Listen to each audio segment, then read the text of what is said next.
Hari Om and welcome. This is Yamuna Devi. Thank you so much for being here today.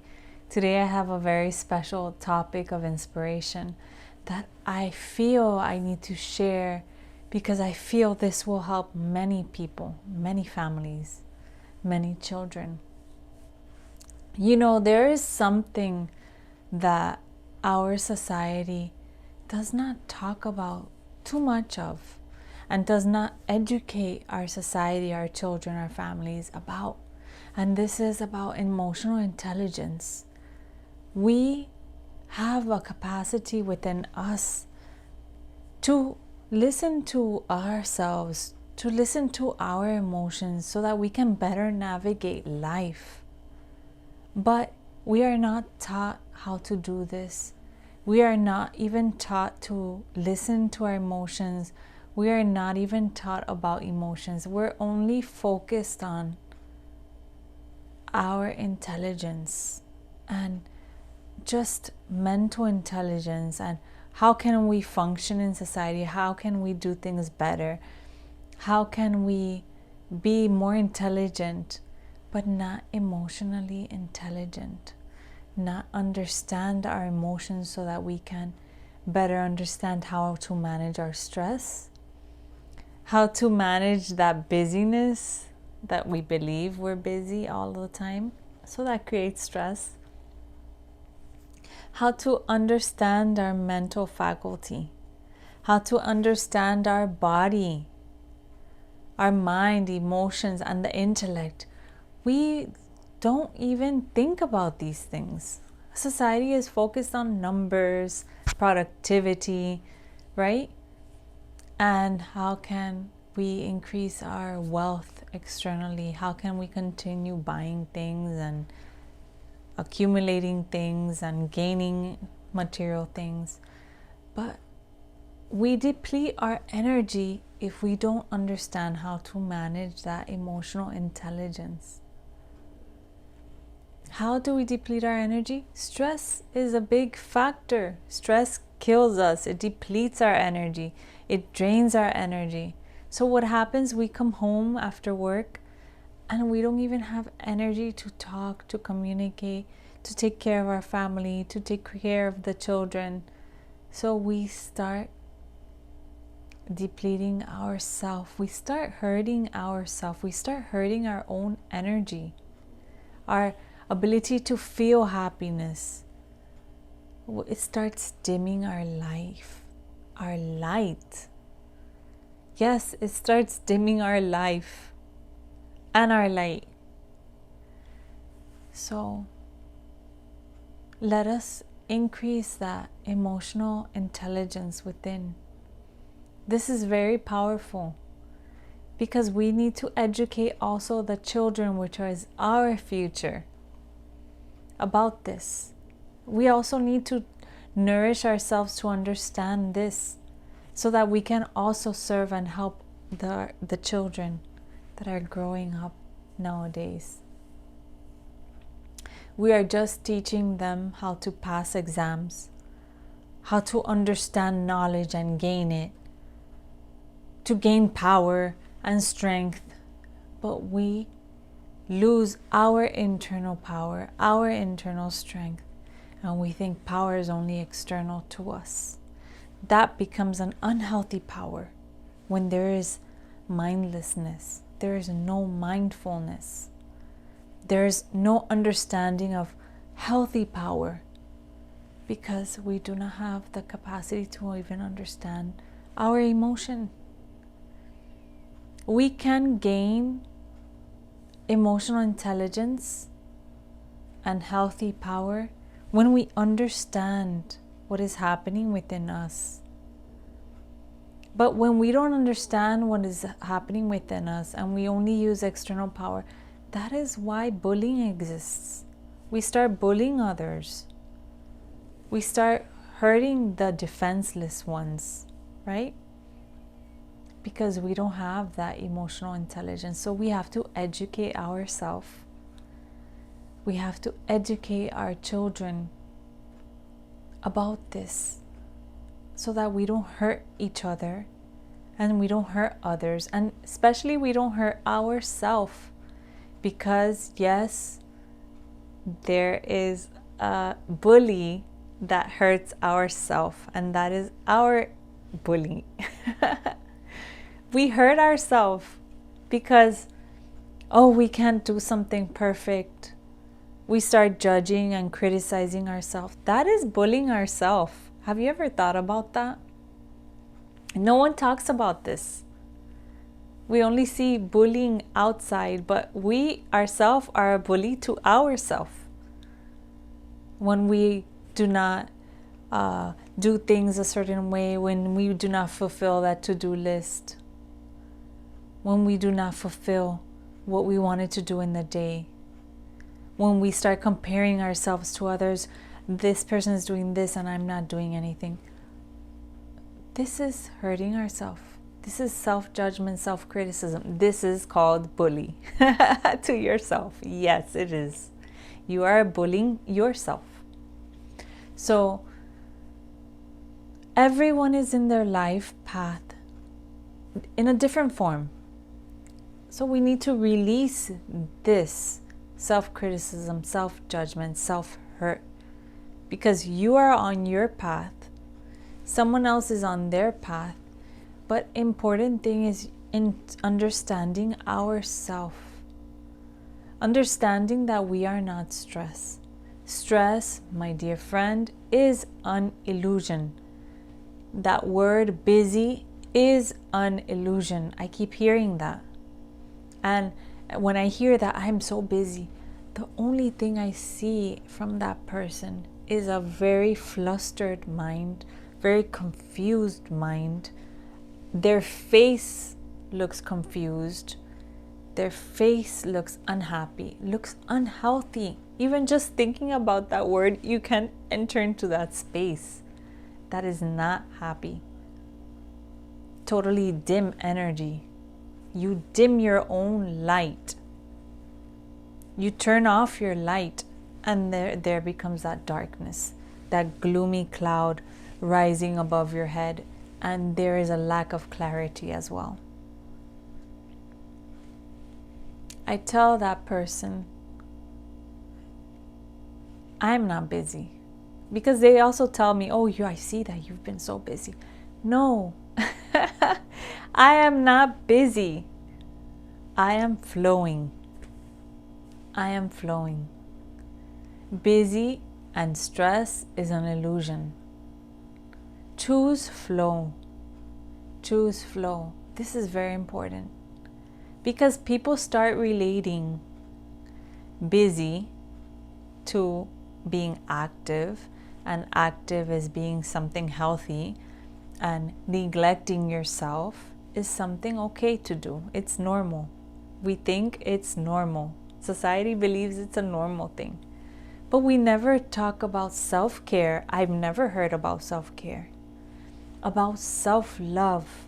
How many people teach their children about self-love? About loving themselves, about appreciating themselves, about saying, oh, you did wonderful, I did wonderful, my painting is beautiful. Yes, my painting is beautiful. I did wonderful. I did the best I could today. No, I don't see this. I have not seen this. And if you are educating your children like this, if you are applying this even into your life, I congratulate you. I respect you. This is very powerful. There is more power in holding that emotional intelligence, that you know that you are not stressed, that you are not what you do, that you are that divine being, that you are that being, that you can give yourself rest and relaxation, you can give yourself a break, that you can disconnect. There, my friend, is power in that. There is clarity. There is light. And you can see better when you allow yourself that downtime, that break, to listen, to contemplate, to pray, to meditate, to exercise, to nourish yourself, to go out in nature, to do something that makes you happy. We don't do that enough. We don't do that enough because we're chasing after other goals external to us.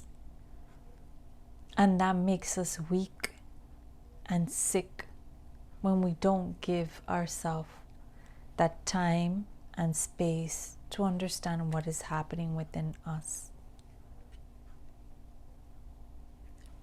A divine mother asked me a beautiful question. She said, Yamuna Ji, what can I do to help my daughter more? I said, you are cooking for her, you are caring for her. That is wonderful. I know why she was asking me that question. Because in the back of her mind, she felt she wasn't enough. She wasn't doing enough. And I understand that Divine Mother has that selfless love that wants to give of herself the last drop, and that is beautiful. But I told her, you are doing wonderful. Everything you're doing is wonderful, and you are helping her so much already.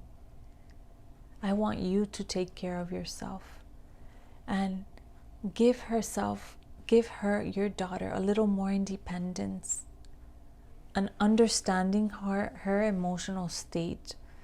You can teach her prayer. You can teach her meditation.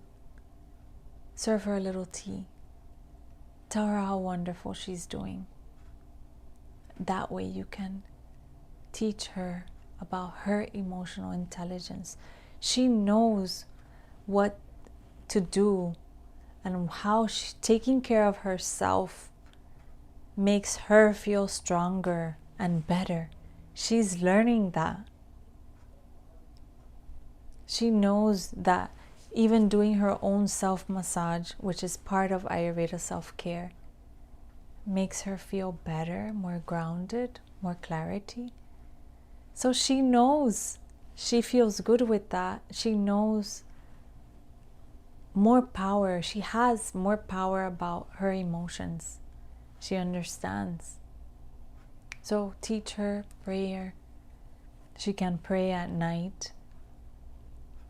She can meditate. She can reflect. She can give herself some downtime. What I hear a lot of times is the children are stressed. So let us help them unwind. They should not be stressed at a young age. What is this? This is mind-blowing. I cannot understand this. This is very sad if we think about it. So we have to educate the child about their emotions, about ways to empower them internally, to make them stronger internally, so that they do not become, affected by these things outside of them, things they have to achieve, things they have to prove to the standard of life, of society. They don't have to prove anything.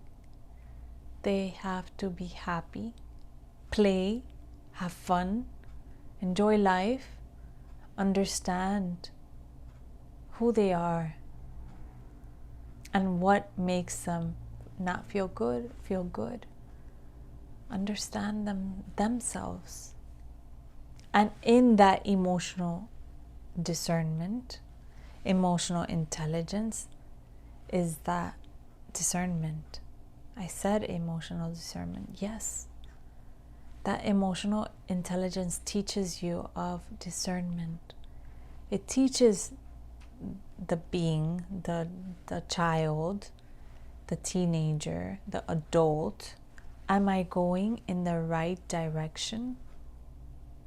Or am I going and harming myself Am I going towards the direction of self-destruction and not feeding my happiness? Or am I feeding my happiness, going into the direction of happiness, feeling joyful as I do what I do?